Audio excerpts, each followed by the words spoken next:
Hello, and in this playthrough we return to Kara, who, if you remember, escaped from Todd with Alice and grabbed a bus. So she is now coming into sort of a downtown region of Detroit.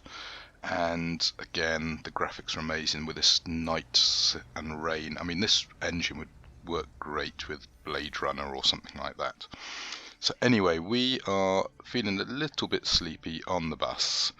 And of course, we do have problems. We've got nowhere to live. We've got no money. There are serious problems for Kara to overcome here. And yeah, I guess she was just hoping just to ride on the bus for a while. But as you can see, Alice trusts us at the moment, and we're going to have to wake her up and get her off. Now, the acting between Kara and Alice is actually really well done, in my opinion, particularly the actress who plays Kara, his name escapes me right now. I want to say it's Valerie. Anyway, she does a really good job, and she was actually the original actress who did the Kara demo that inspired this whole game.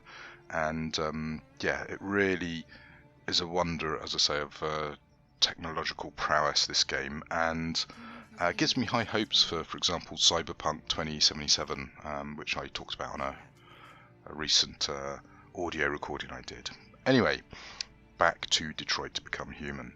Now, one of the problems you might have with this game is it is quite slow paced. On multiple playthroughs there are certain scenes that you know that play out a certain way. However, in this scene, a bit like some of the others I've already mentioned, there are actually quite a few options, and on my first playthrough I had a totally different outcome from this scene. I chose to do things slightly different here. In fact, for this whole playthrough I am actually not necessarily trying to do the best choices, I'm just trying out different things, and yeah, it works really well. What I also quite like is when you go to walk, very touchingly, they sort of reach out to each other and grab hands, so really well done. And of course we come across some androids here who we can talk to. And this sort of android character seems to be a fairly generic placeholder. This particular face pops up quite a lot for various androids. And yeah, some androids are more helpful than others.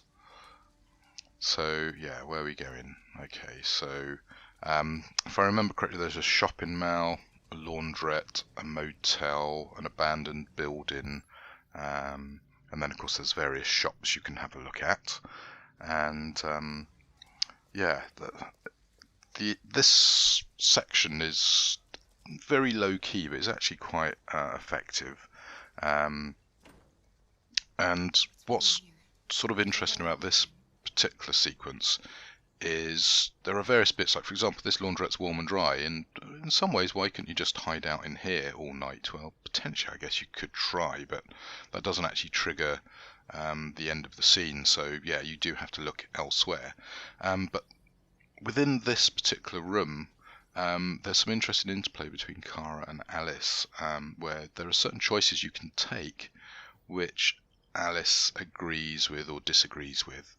And one thing I'm not sure about, I did start going down it. I actually tried to do everything Alice wanted, but a bit later on I decided, well, actually no, I'm going to have to go against Alice, and that will make sense a bit later on in this scene.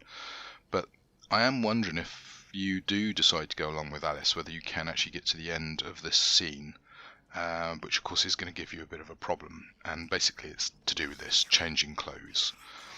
So you can decide to steal these clothes so you can disguise yourself, or you can go along with Alice and her moral compass. So here you go, you got steal, don't steal. So yeah, interesting. So if you don't steal, you get a little bit of a bonus from Alice. Now of course the problem with that is no point us being here really, so eventually we will get to leave. There you go. And the interior design of the sets is great. As I say, this would work really well as a film, I think. Obviously a little bit of editing and toning down some of the melodrama might help. So laundrette's a bit of a bust. Now, if you keep trying to walk down this road, eventually you'll get to like a red barrier where your programming works out that actually, going that way is not going to help. So there are some invisible walls in the game, and then some not so invisible walls. So, oh, motel, let's go in here, and oh, no androids, and we need $40. So yeah, that's a bit of a problem. We're not going in? We have to find $40 and get rid of this uniform, or go somewhere else. Okay, so Alice is obviously very wet and cold, so we also need to deal with that. So yeah, what to do? Now, I think shortly we will wander off towards the store, which is what I'm looking for here. Yeah, it's over there on the right, you see, with the red kind of signage. And there's an interesting little bit here where you start trying to wander off and Alice decides to sit down, and I can't remember exactly when it happens, but there is a bit where it asks you to comfort Alice. Here you go, there you go, comfort Alice. It's like, oh dear, I'm neglecting my duties, I ought to go comfort her. So it is quite interesting, even though you've gone deviant, you are still running a little bit of an Android program here. You look lost. We have nowhere to go. I know someone who can help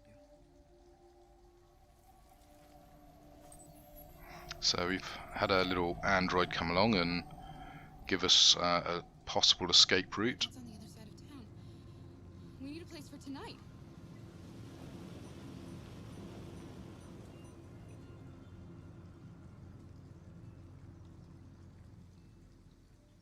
Okay, well, we've got somewhere to go, but we still need to find a place for tonight, so mission is still go for getting some shelter locally. So we got this 24-hour store over here, so let's see what we can find in here. Might be food, might be clothing. Look, the store's still open. Maybe we should go inside. At least you'll be out of the cold. Now, obviously there's a bit of news going on in the background, and there's various bits when you wander around here. So, like, there's a teddy there, there's some cans over here. I think there's some food around the corner here, which we might come across. Yeah, some food there, cookies. And there's a couple of bits over here with the attendant. What do you want? I'm with a little girl, and we have nowhere to go. Could you spare some money so we can get a room for tonight? Shit. A homeless android? Ah, that's the best yet. Look, this is a convenience store, not the salvation. Now, I think what makes this game work really well is obviously the mocap does a really good job at capturing the facial animation and the body moves, but it's also the eyes as well. The way the eyes are lit and animated really brings the characters to life, and that's something that maybe didn't happen quite so well in some of the earlier games. So Fahrenheit, or what is it, Indigo Prophecy, I think it's also known as, that I quite enjoyed and was what first turned me on to these sort of games. But yeah, looking back at it now, some of the animations and effects are not the best. Anyway, we've clocked the register and we've also clocked the cans, so totally unshady. Alice, I need your help. You see those cans over there? I want you to go over and knock them down. Knock them down? But why? Please. Alice, just trust me. Alright, good old trust in Alice. So let's go look at these donuts and things over here. Totally unsuspicious. Oh, look, muffins. Sweeties.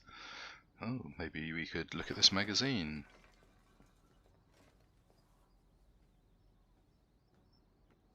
Anyway, he's finally worked out that something's going wrong. Let's just check he's not looking. And a little bit of Are you hurt? idle shoplifting. What could possibly go wrong, hey? Well, don't worry. It's just a few cans. So what have we stolen? Is that $100? Come on, let's go. Oh, let's flee the scene. And Alice is not happy. And the shopkeeper's worked out something's gone wrong.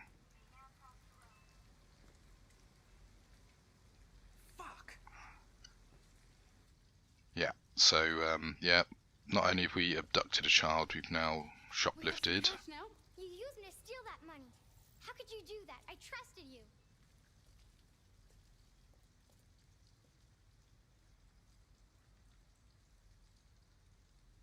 We needed a room for tonight.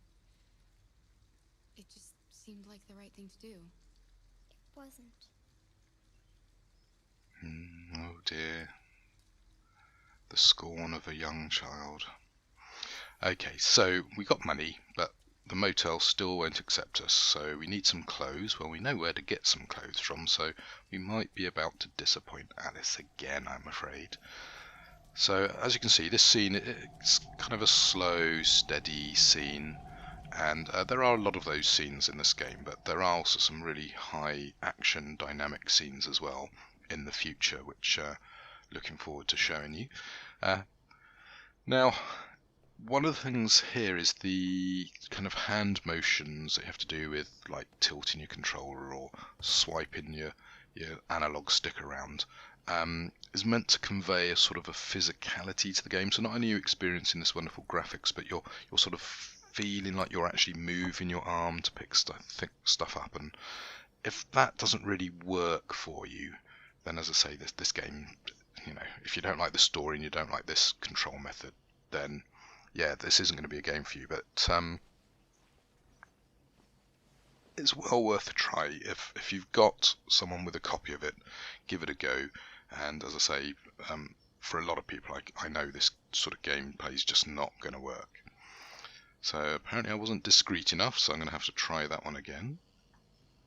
So R1 and R2, and then lift up.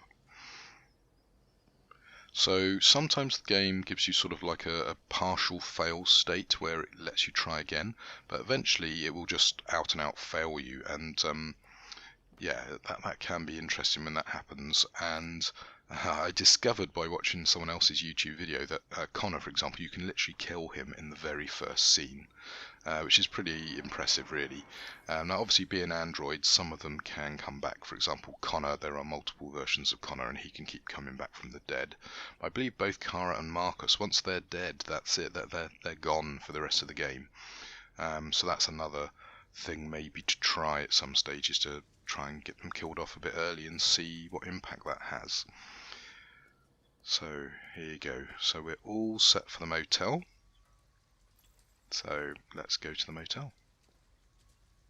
Now, I thought going to the motel would end this scene immediately, but as you will discover in a second, going to the motel actually unlocks some activity within your motel room. And that's one thing that's quite incredible. I mean, this scene, I think the first time I played it, I did it in about 10 minutes. We're going to be almost double that time here, all because I went to the motel, whereas last time I played it, I went somewhere else. I'd like a room. That'll be $40 up front. Now, there are some interesting little bits of tension here. Just need your name and address. Name and address. It's like, can't give our real name, and we definitely can't give our address. So one thing that is quite cool about this game, it actually uses your controller quite extensively. So it uses the tilt function, it uses the analog sticks, it uses the buttons, it uses the triggers. It also uses the little touchpad as well. So it's one of the first games where it's made maximum use of the new PS4 controller. So another little tick against the game there. So here you go, we've got our key, and yeah, let's have a good night. Good night. Let's go, Alice. Totally not shady at all.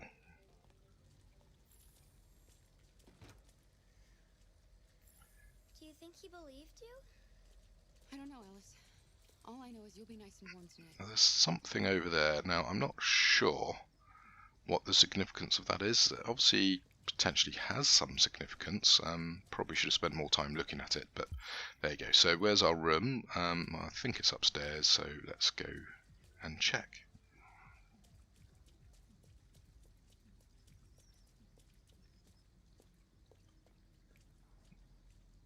Now, these quieter moments in the game, I think, also help offset some of the more dramatic stuff that goes on a bit later in the game. Obviously, as the androids become more and more self-aware, then obviously the humans get more and more paranoid, and the tension ratchets up.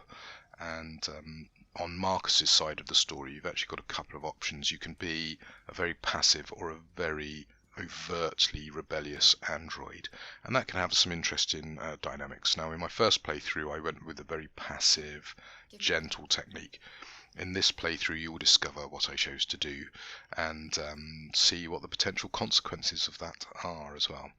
So basically, we need to get out of our wet clothes, and obviously Kara's probably going to need to disguise herself as well.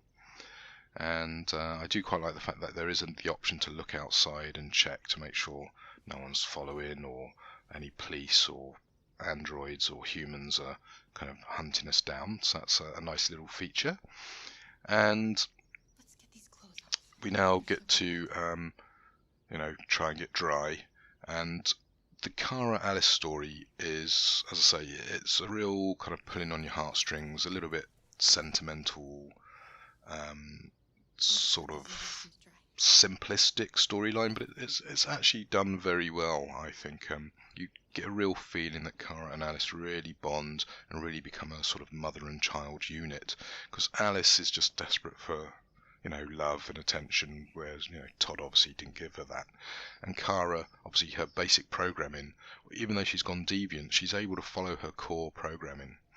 So anyway, looking in the mirror, I thought might trigger her realizing that she needs to disguise herself, but that doesn't seem to have happened for some reason. So a bit later on, I believe we do get to change. We've also got a telly, so that's potentially watchable. But yeah, anyway, we got the clothes sorted out, so let's go back to Alice. Why didn't he ever love me? Oh dear, she's having a little bit of concerns over Todd. Now this is a new scene.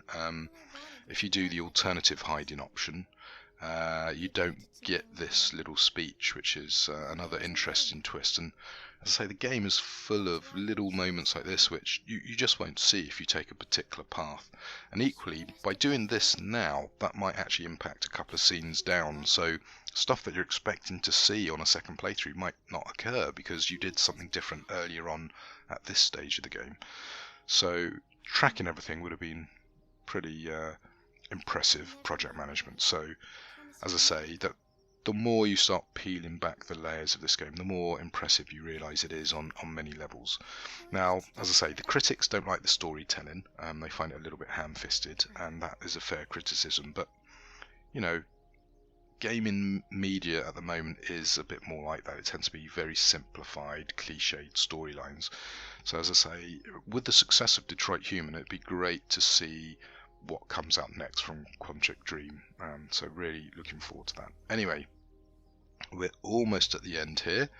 So a couple more sort of touching moments, building the bond, the little subtle smiles and eye looks and everything just really works well.